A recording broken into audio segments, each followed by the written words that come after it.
Welcome to another episode of Hard Revelation Confessions. Today's topic is going to be about taking the mark of low frequency.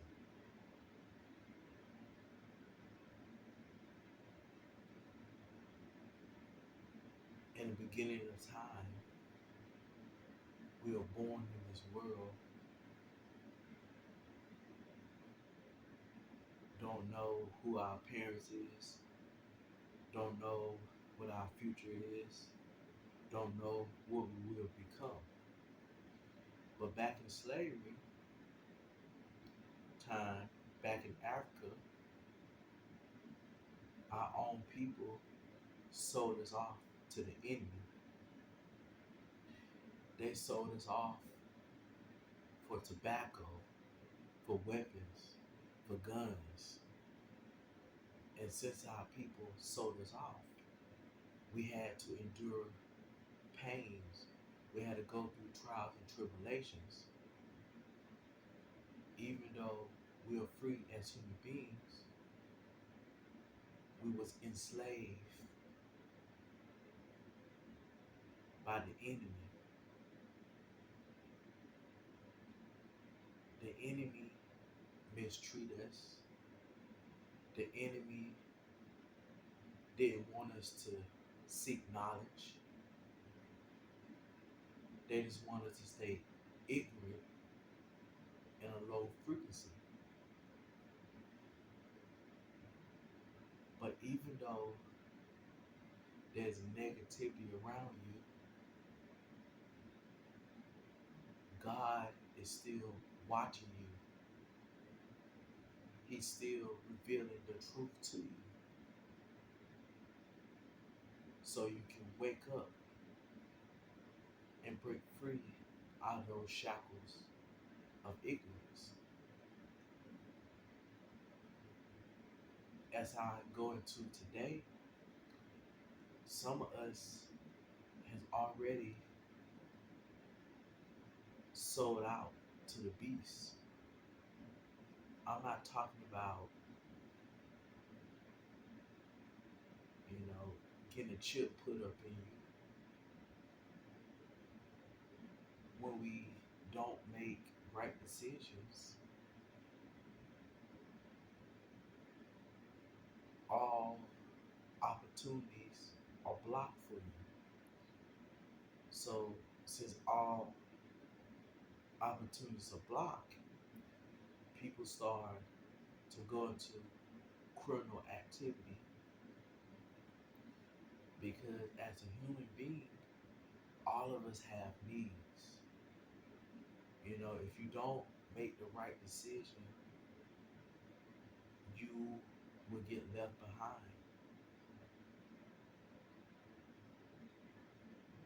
But even if the person don't make good decision with their life, they will sell their soul to bad behavior. So some of us already have the mark of the beast on us, but we just don't know it. Like I said before in my previous video, some of us is waiting for Jesus to come. Jesus is already here. Jesus is touching his people. Jesus is giving his people dreams. Jesus is giving his people revelations. So it's not going to be like, oh, Jesus come from the sky. Jesus going to take all his people to heaven.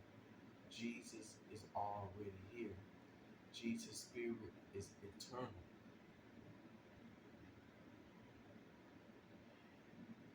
But it's like, it's so much negative activity out here.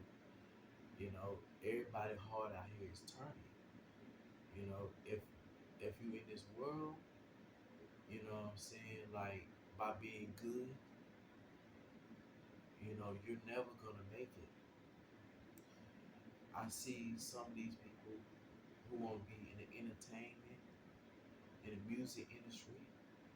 Some of these good people turn bad and sell their souls so they can become accepted by Hollywood.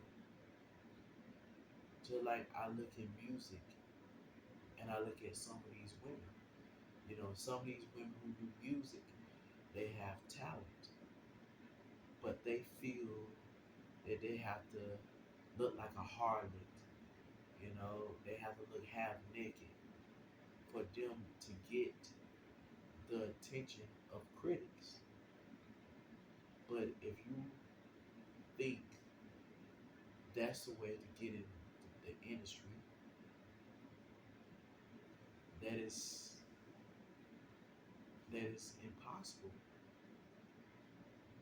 Because if you want to get into the industry, you got to put in hard work. You got to just be yourself.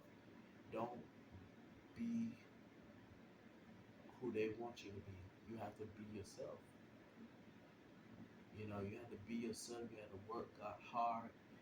You have to invest into your gift and your talent and stuff. You know what I'm saying? And like in this world, you can promote yourself.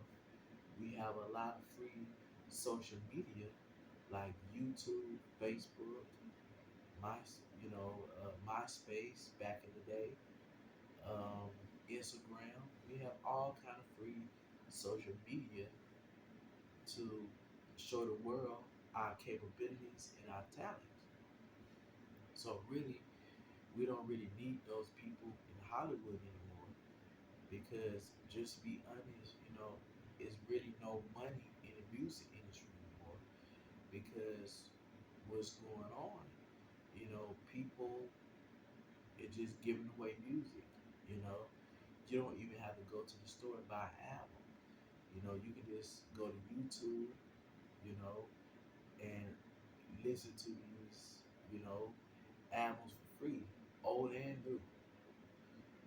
You know what I'm saying? So what I'm saying in this, world, you just have to just, you know, play the ball game. All of us in this world has accepted the mark of the beast. You know, even,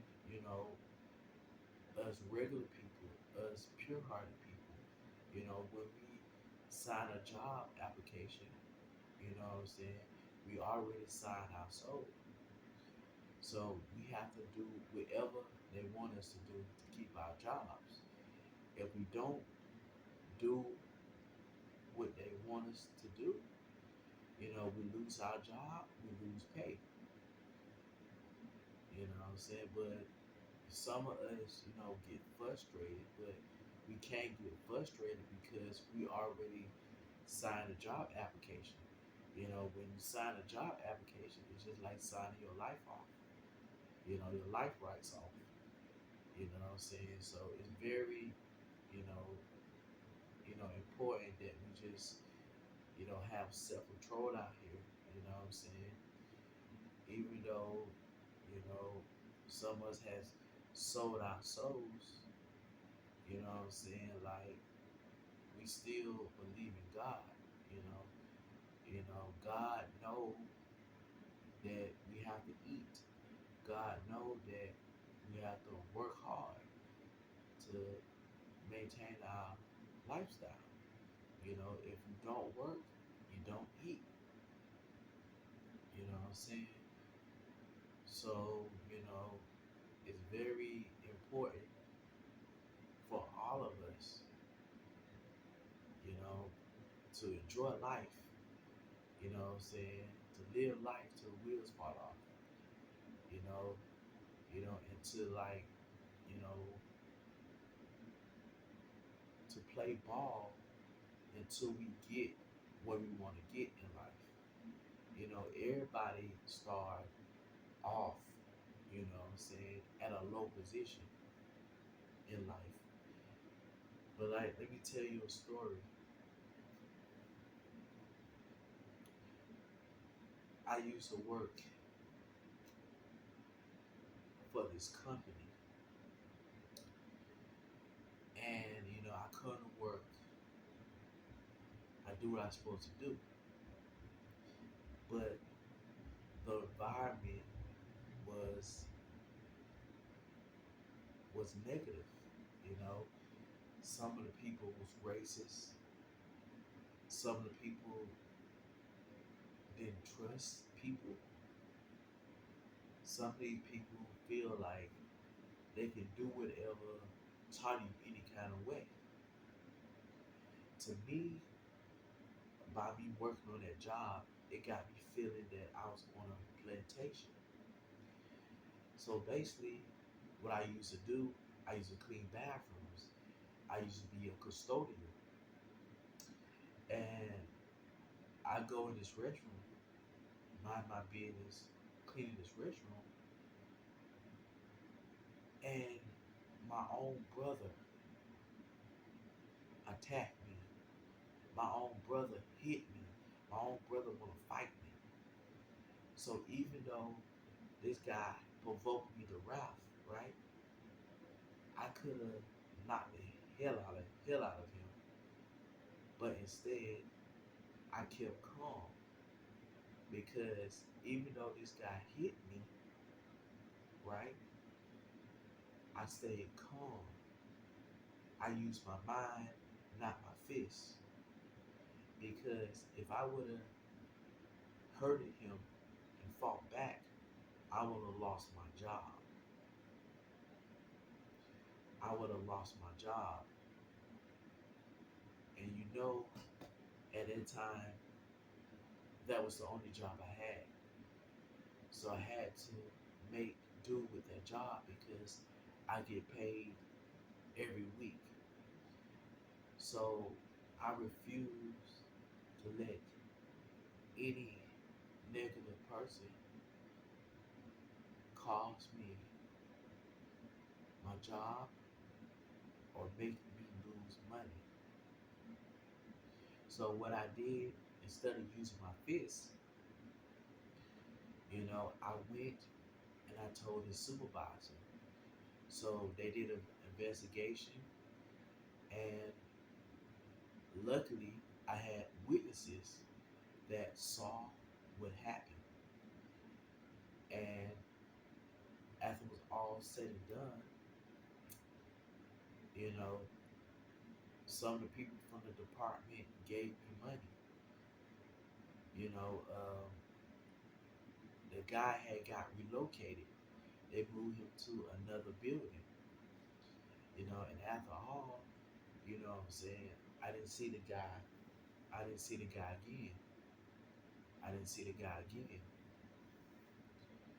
You know what I'm saying? So what I'm saying, like, you could be a popular person. Don't mess with nobody. Don't let nobody provoke you to wrath and anger. You know what I'm saying? Don't sell out to low frequency behavior.